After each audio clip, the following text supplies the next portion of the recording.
My name is Bill McKeever, and I'm the founder and director of Mormonism Research Ministry. We've been around since 1979, mainly trying to help Christians better understand the Mormon faith and hopefully help them in ways that they can more effectively dialogue with their Mormon friends. Unfortunately, a lot of Mormons, I don't think, really understand all the things that went on that led to Joseph Smith's death. All they see is a lot of what they perceive as just unjust persecution, the fact that he was jailed several times. But I find in my experience that a lot of Mormons really don't understand what were all the reasons for all these things. Why was he in jail for this? All they ever understood is that, well, he must have, just because of his righteousness and unrighteous people trying to silence him, that this is why he was incarcerated, when there's really more to the story than that. One of the things that I find very interesting about Mormonism is its tie with American history. And of course, studying this subject, I've been able to go and visit a lot of the very special sites, even sacred sites of Mormonism, sites that the Mormons consider to be very special to them. Of all the places that I've been, the one that I find to be the most intriguing would have to be the Carthage jail. In order to give you a better understanding of what this is all about, I probably should give you a little bit of history there. Joseph Smith was the mayor of Nauvoo, which was about 20 miles away on the banks of the Mississippi in Illinois, about 20 miles away from Nauvoo. And he was the mayor of the town, and of course he's a very controversial figure, and he was doing some things that had really upset a lot of very close followers, so much so that a lot of these followers started to fall away from him and were really upset with his lifestyle. 7 men got together to produce a newspaper called the Nauvoo Expositor. It's supposed to be a weekly newspaper. It ended up only coming out with 1 edition, and the reason is because Joseph Smith was just furious over this edition that was really attacking his abuse of power as mayor, and also was exposing the fact that Joseph Smith was practicing polygamy secretly. Smith had been lying about polygamy and actually had condemned polygamy outright, but he was practicing it, secretly, and these men knew this. And How many wives? How many wives did he have at this point? How many wives Joseph Smith actually had is a matter of controversy, but some say that he had probably as many as 20, maybe 30 wives. And a lot of these wives, at least 10, Richard L. Bushman, a Mormon historian, admits that Joseph Smith had at least 10 wives that were simultaneously married to living men at the time. Todd Compton, in his book, In Sacred Loneliness, mentions that he thinks that there were 11 women that he was married to that were also married to living men at the time. Why this is important is because it seems to nullify the one argument that many Mormons raise when it comes to the subject of polygamy, and that the reason God instituted it in the first place was because he needed to raise up seed. Well, that doesn't even seem necessary if Joseph Smith is marrying married women, and we have no evidence whatsoever to show us that any of these husbands were either impotent or sterile. So that argument really doesn't hold. Joseph Smith is probably the best argument against that. It's found in Jacob, chapter 2, verse 30 in the Book of Mormon. And plus, we really don't have any proof that Joseph Smith had children from any of these relationships. There's speculation, but there's really no concrete evidence. How young were some of these women? Some of these women were actually in their teens. Joseph Smith at this time, you have to understand, was in his 30s. Well, Joseph Smith, because of this behavior, as I mentioned, it caused quite a few of enemies, and so they tried to expose this through this newspaper. Joseph Smith was outraged by the things that they were saying, and he ordered the printing press destroyed, which it was. And in order to protect himself and his church from the outcry from the locals, he calls the Nauvoo Legion, which was a standing army. Some estimate that there could have been as many as 5,000 men in this army. But he calls his Nauvoo Legion into effect and declares martial law. Well, Joseph Smith is eventually ordered by the governor to meet in Carthage and to get this matter straightened out. Governor Thomas Ford was involved at the time. But Joseph Smith, knowing that he had so many enemies that really hated him, and there was threats against his life, and instead of going to Carthage, Joseph is going to flee the area. He crosses the Mississippi with his brother Hiram, and he is over near a town called Montrose, Iowa, which is directly across the river from Nauvoo.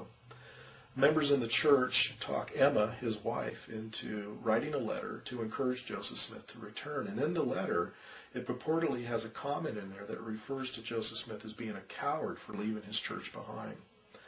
Joseph Smith makes this romantic comment that, that if his life isn't worth anything to his friends, that it's not worth anything to him, and so he's going to go back to Illinois and he's going to face these charges, knowing full well that, at least in the way history is written now, that he's probably not going to live.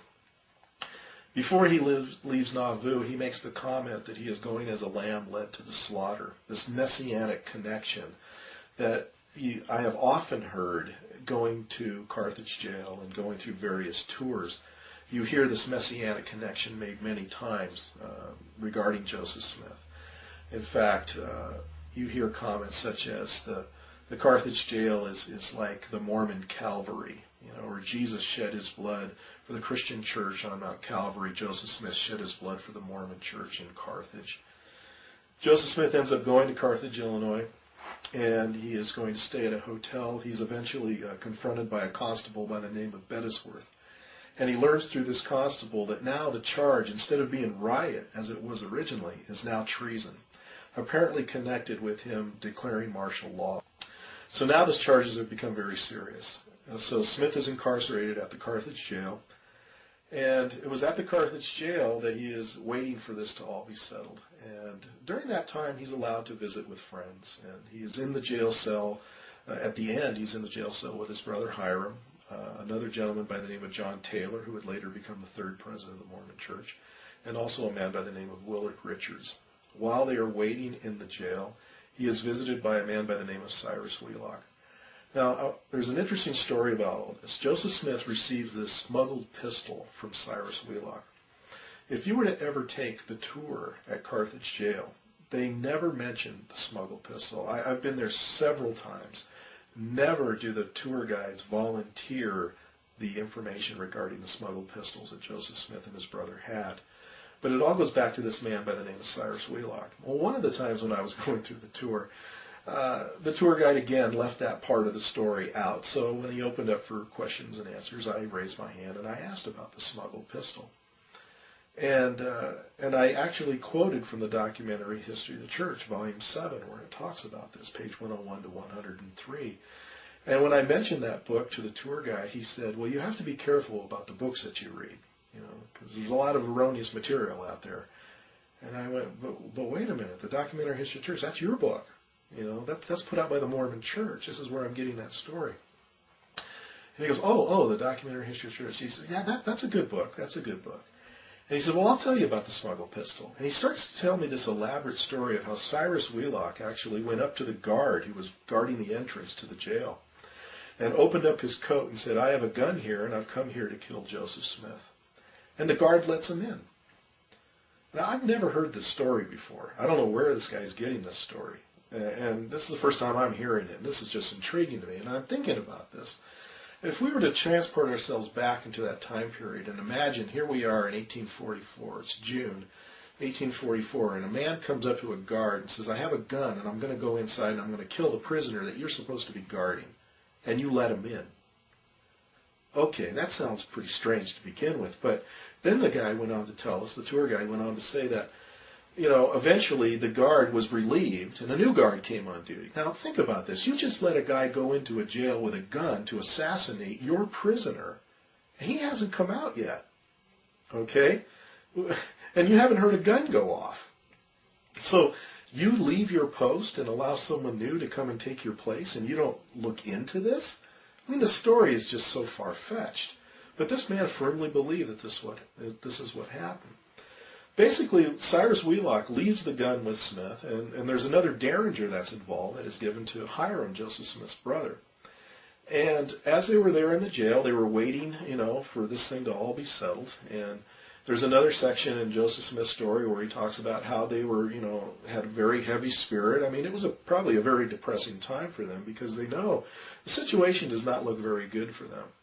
And so they order some wine to be brought to the jail.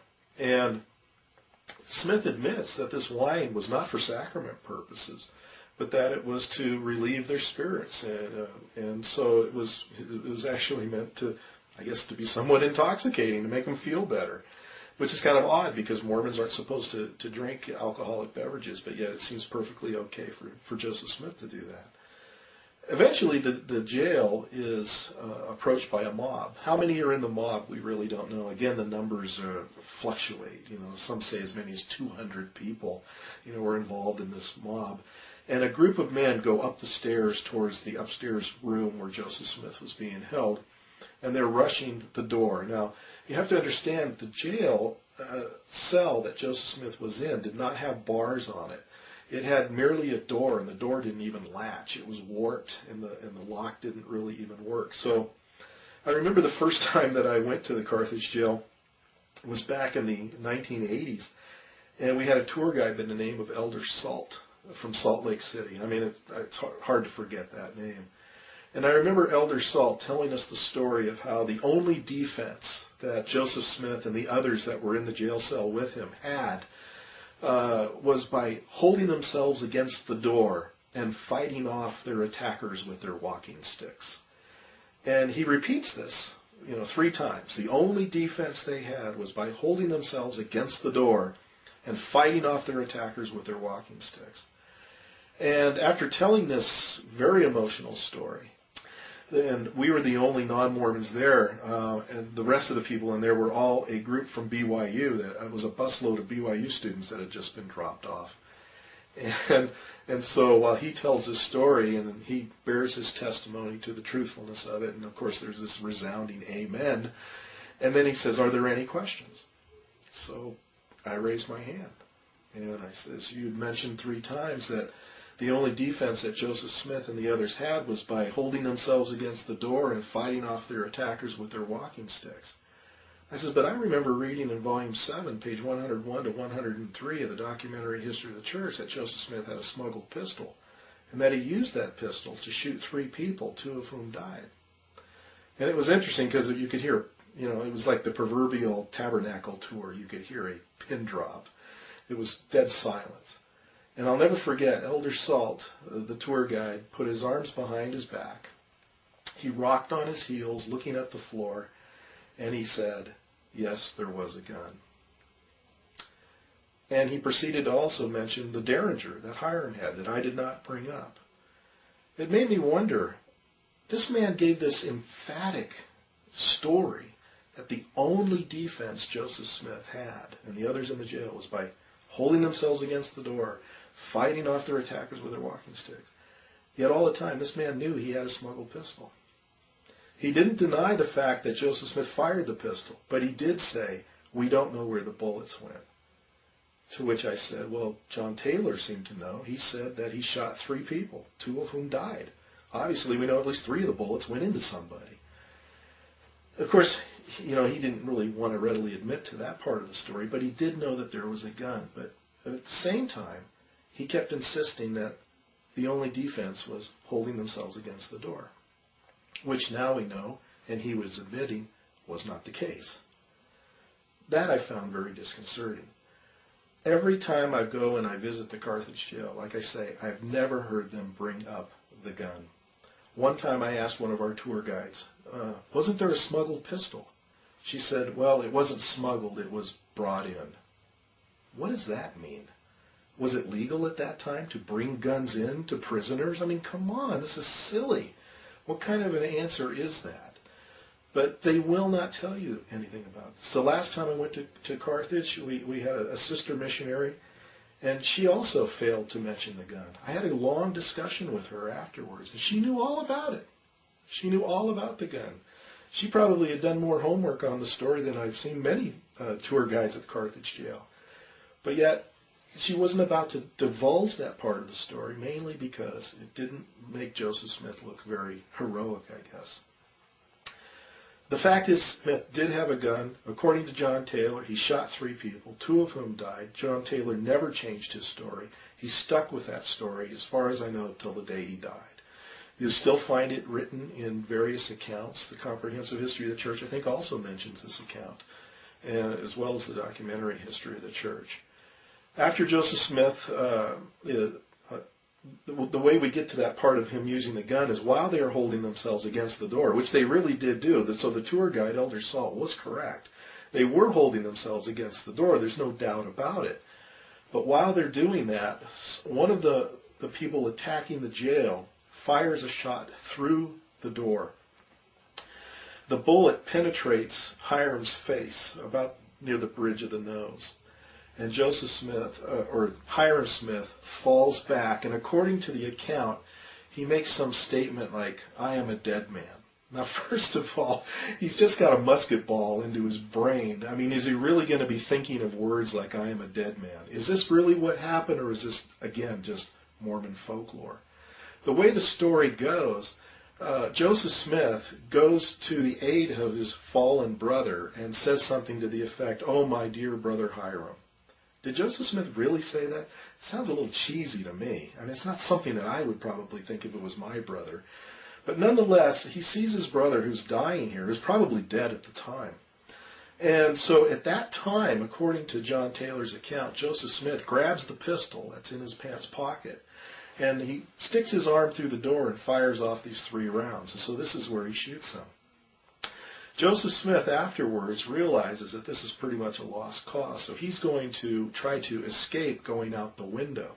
Now you have to understand, this jail is pretty thick. You know, I forget exactly how thick the walls are, but you have to basically go up on a ledge to get to the window. And when he goes to the window, there's a mob. Part of the mob is waiting outside for him, and they're firing through the glass. And Smith is hit by the bullets. I think he was hit 4 times. Once in the chest, a couple times in the back, and I can't remember where the other bullet went. But nonetheless, he's fired upon by the mob outside, and he falls out the window, and he dies. What's interesting about all this is when I was at the Carthage jail the first time, back in the 1980s, I knew that there was a blood stain that was on the floor. And I knew also that there used to be a glass frame that covered the blood stain. I knew this for a fact because I'd actually seen pictures of it, and we have a picture of it on our website. I learned this through some friends of ours, of my wife and I, who had gone to the Carthage jail back in the 60s when this frame was still in place. And they were told at the time that it was covering the blood of Joseph Smith. Okay. Now, anybody who knows the history of this story would know that that could not have been the blood of Joseph Smith. The blood happened to be around 6 or 7 feet away from the door, about the length of a man. So when you think about it, that was probably the blood of Hiram. That was in the wood and wouldn't come out. The blood soaked into I think the floor was made of an oak, and so it stained the floor. When I went and asked about the blood stain, there was no frame on the ground to even know where it was, but Elder Salt knew about it, and he pointed it out to me. It happened to be in between 2 benches, so you would have walked right on top of it without even knowing it was there. And he pointed it out to me and told me that that was the sacred blood of Hiram. That would make more sense, that would be Hiram's blood, because if he was shot near the door and he fell back, that's probably about where his head would have been. Joseph Smith, it could not have been his blood because he was shot over by the window. There's no way that much blood would get over, so many feet away. It was impossible. It wouldn't have happened. But that was the story that I was given. Now you don't even know about the blood stain. They don't even talk about the blood stain. But I had an interesting talk with a sister missionary this last time, and she knew about the blood stain. She told me, and I haven't verified the story, but she told me that it was Spencer Kimball, President Spencer Kimball, who tried to make a concerted effort to get rid of the blood stain. But it's still there. You can still faintly see the outline of the blood stain in the ground, in the floor, but they just don't talk about it. But it's interesting that there's a lot of things about this story that failed to get into the tour. And I think one of the reasons is because it would show Joseph Smith as being a man just like the rest of us, reacting in a very normal way, a defensive way, hardly acting in the way that we would probably think of first century martyrs who willingly went to their deaths, not volunteering. You didn't volunteer to be a martyr in the early church. But when you were going to be martyred, you went realizing that you were going to die for the cause of Christ. And we don't see that with Joseph Smith. We see him instead going out in a gun battle We see him trying very hard to escape his assassins. And I guess technically, Mormons might try to say, well, yes, he still basically died for his cause, because he wouldn't have been there had it not been for all the things that he stood for. Okay, perhaps. But I think when they use the word martyr so flippantly, I think they actually detract, at least in my mind, from the ancient Christians, for instance, who, in my mind, went willingly for their faith in Christ. I don't see that with Joseph Smith. I don't see him going willingly like the first century Christians. The romanticizing of Joseph Smith's death is really illustrated, I think, with this film, Joseph Smith, Prophet of the Restoration, that is currently being shown downtown in the Joseph Smith Memorial Building. It's supposed to be an accurate account of Joseph Smith's life during the Nauvoo period, and it also shows his death at Carthage. But what's interesting is after Hiram is shot, and he's laying there in Joseph Smith's arm in this very dramatic scene, instead of Joseph Smith grabbing the smuggled pistol that he had in his pocket, which is what history tells us he did, Joseph Smith turns towards the window. And as you see bullets flying through the glass of this window, you see the camera angle going towards the window, and it's supposed to be through the eyes of Joseph Smith. Goes up towards the window, and as it crashes through the window, instead of falling to the ground, the camera angle goes up in the air as if in an ascension. And what's interesting is then it kind of fades to black, and then you see Joseph Smith, looking up into the sky with the words, "O Lord, my God." Now this is misleading. It's not that Joseph Smith didn't say that, because he most certainly did, but he certainly didn't say it the way the film portrays. I have a book here by Richard L. Bushman. It's a biography of Joseph Smith called Joseph Smith, Rough Stone Rolling. And what I find intriguing about this book is that Richard Bushman is a Mormon, a faithful Mormon. He admits he's a faithful Mormon at the very beginning of the book. And he describes what happened in the final moments of Joseph Smith's life. Let me read to you what it says on page 550. It says, Hiram was the first to fall. A ball through the door struck him on the left side of the nose, throwing him to the floor. 3 more balls entered his thigh, torso, and shin, killing him. John Taylor was hit in the thigh and fell against the windowsill, breaking his watch. Crawling toward the bed, he was struck again in the hip. Joseph pulled the trigger. See, he's admitting to the gun. Joseph pulled the trigger 6 times into the hail, dropped the pistol on the floor, and sprang to the window. With one leg over the sill, he raised his arms in the Masonic sign of distress. A ball from the doorway struck his hip, and a shot from the outside entered his chest. Another hit under the heart, and a fourth his collarbone. He fell outward, crying, "O Lord, my God." Hardly the calm method that is portrayed in the film. Landing on his left side, he struggled to sit up against the curb of a well and died within seconds.